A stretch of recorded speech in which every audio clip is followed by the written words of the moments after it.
RFID est un sigle anglais qui signifie identification par radiofréquence, ce qui veut dire un système émetteur-récepteur pour une localisation précise.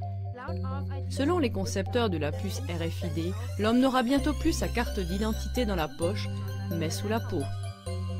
Ce qui paraît pour beaucoup être un cauchemar de surveillance a commencé depuis longtemps.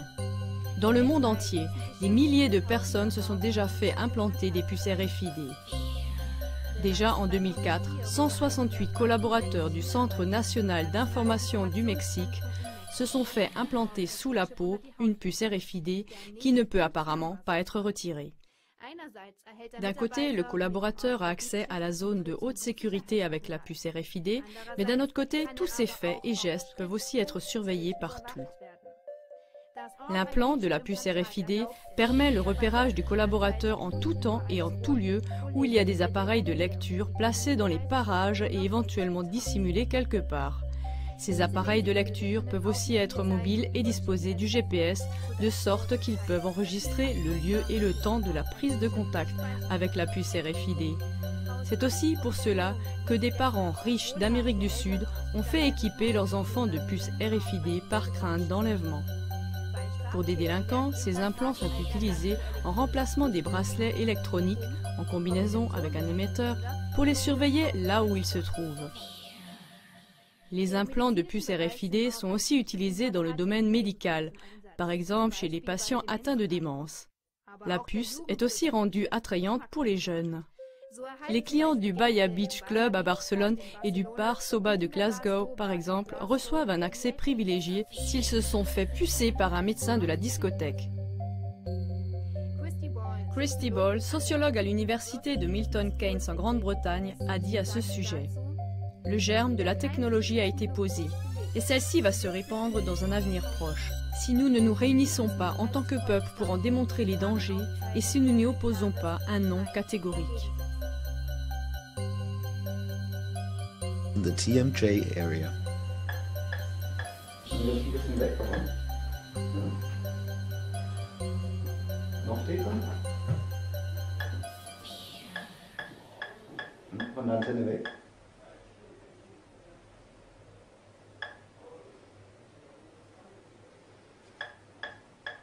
Un badge pour rentrer chez soi ou au travail, une carte vitale ou une carte de crédit. Tous ces objets sont en sursis.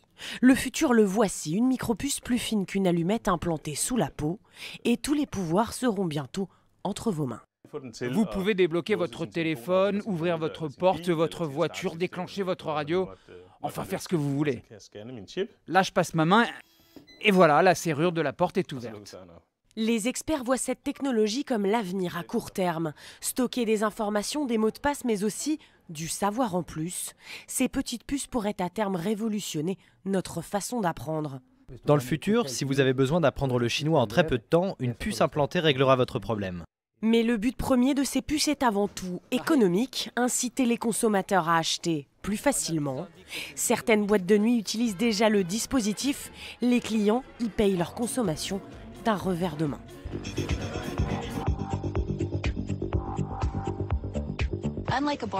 Aujourd'hui, votre canette de soda et la mienne ont le même code barre. Avec les étiquettes RFID, chaque canette aura son numéro individuel et unique. Pas un objet sur Terre n'aura le même numéro. Quand j'achète une paire de chaussures, on peut savoir que l'article 308-247 correspond à la chaussure droite de Catherine Albrecht, car elle l'a payée avec sa carte de crédit à telle date et à tel endroit. Dans l'avenir, je pourrais être pisté. Si l'un des lecteurs d'identification RFID lit ce numéro, on verra qu'il correspond à ma chaussure droite qui se trouvait à tel ou tel endroit. On saura ainsi qu'il y a de fortes chances que je portais bien cette chaussure à cet instant T.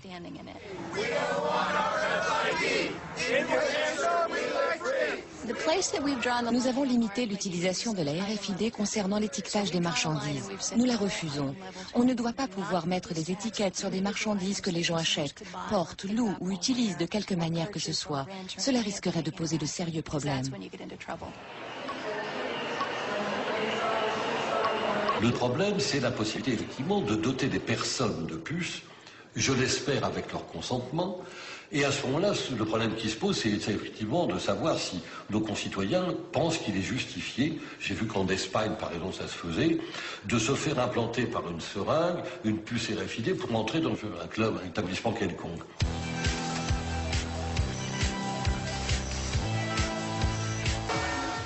Ils te mettent la seringue comme ça, et ça fait un plip.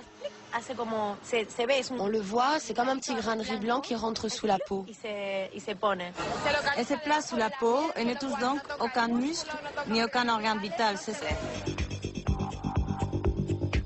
comme un tatouage invisible. Les gens me disent qu'ils ne s'implanteraient pas une puce, mais moi je suis sûre qu'un jour ils en auront tous une sous la peau.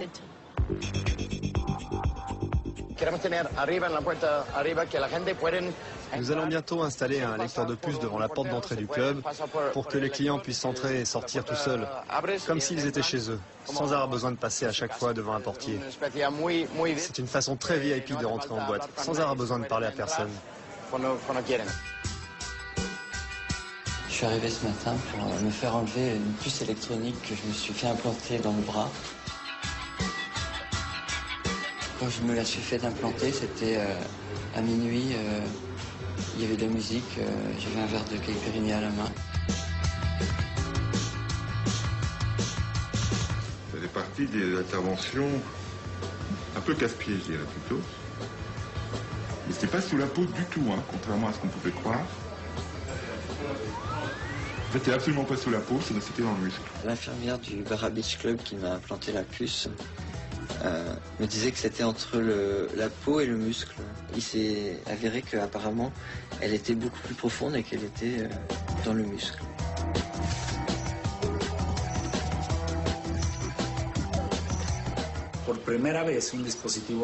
Pour la première fois, un dispositif électronique peut être encapsulé et implanté dans le corps humain sans risque ni effet secondaire.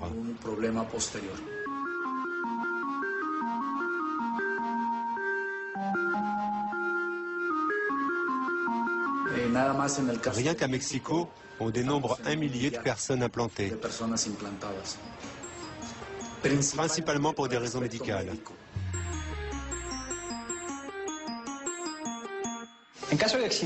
Si j'ai par exemple un accident, les urgences ou les médecins de l'hôpital qui m'accueillent ont juste à appuyer sur le bouton qui est ici pour récupérer automatiquement un numéro spécifique et unique de 16 chiffres.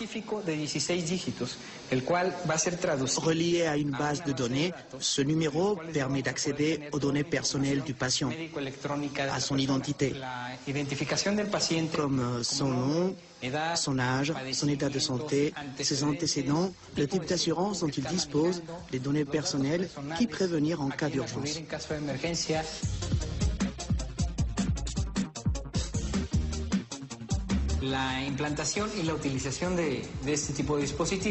Les implants et l'utilisation de ce dispositif existent depuis 2004. Nous avons donc déjà pas mal d'hôpitaux équipés, des assurances, également des cliniques privées, des consultants et des médecins privés. Je n'ai aucun doute, nous allons assister très prochainement à une violente explosion du marché de la RFID.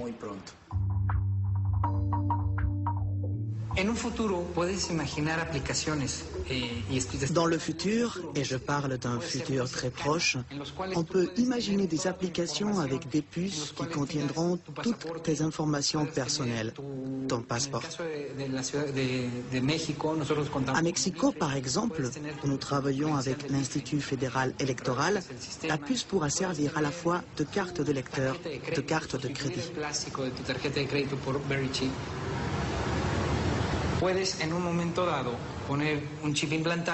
On peut aussi imaginer implanter une puce sur un enfant ou un adulte et installer des lecteurs un peu partout dans la ville, dans les boutiques, les édifices publics, etc. Au moment où la personne implantée passera à proximité d'un de ces lecteurs, le dispositif détectera automatiquement sa présence, puis transmettra l'information à une base de données qui permettra de localiser la personne en temps réel.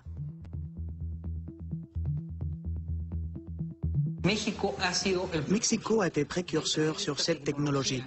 grâce à une entreprise mexicaine et des ingénieurs mexicains pour des applications au Mexique.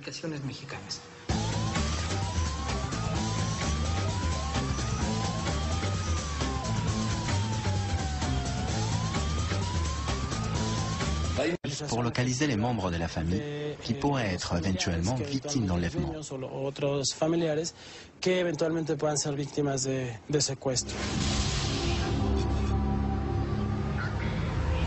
Ils m'ont d'abord emmené dans la bagnole et puis après ils ont commencé à me palper. Alors je dis pourquoi tu me palpes? Oh ben on veut savoir si tu n'as pas un appareil où on puisse te détecter de n'importe où par satellite. Ici même à Mexico, les entreprises qui investissent dans ce type de puces implantables les offrent carrément, gratuitement. Et nous savons que les gens qui ont peur d'être victimes d'enlèvement, ceux que nous appelons les séquestrables, utilisent déjà la puce implantable.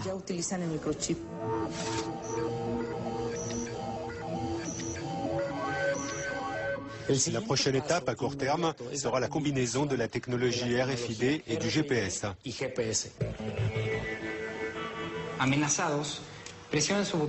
Si vous êtes menacé, vous appuyez sur le bouton d'urgence de cet appareil de localisation qui n'est autre qu'un objet du quotidien. En appuyant sur le bouton, vous déclenchez en 7 secondes une alarme et un appel téléphonique qui retentissent ici dans nos bureaux et provoquent automatiquement une réaction de nos services pour vous localiser avec une marge d'erreur de moins de 12 mètres.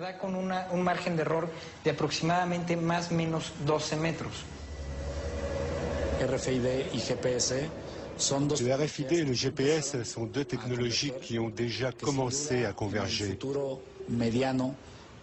À moyen terme, il y aura beaucoup plus de produits qui combineront ces deux technologies. Dans les années à venir, le développement du GPS et du RFID amènera de nouvelles applications qui répondront à de nouveaux besoins.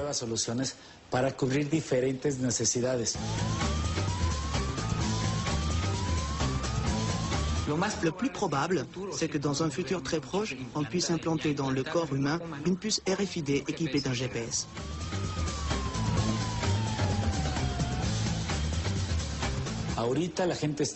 Pour l'instant, les gens utilisent cette technologie pour des raisons sécuritaires et de tranquillité. Mais je ne peux pas affirmer que ça ne changera pas, pourvu que nous ne connaissions jamais plus une situation comme celle de la Seconde Guerre mondiale, lorsque la technologie a été utilisée contre l'humanité.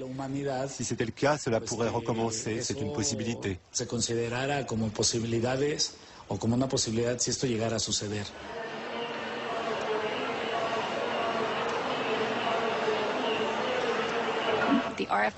Quand les spécialistes de la RFID, de la vente ou ceux qui travaillent dans le domaine de la surveillance parlent du futur, ils parlent d'un monde dans lequel à chaque fois que vous franchirez une porte, que vous vous promènerez dans un parc ou que vous vous baladerez dans la rue, un ordinateur quelque part vous regardera.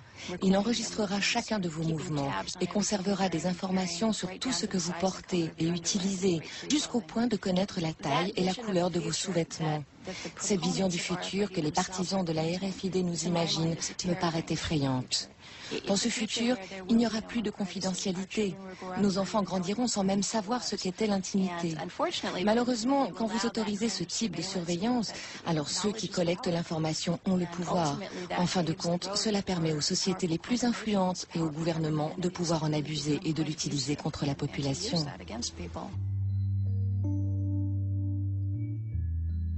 On entre dans une société où aujourd'hui on peut être surveillé par une caméra, on peut être écouté.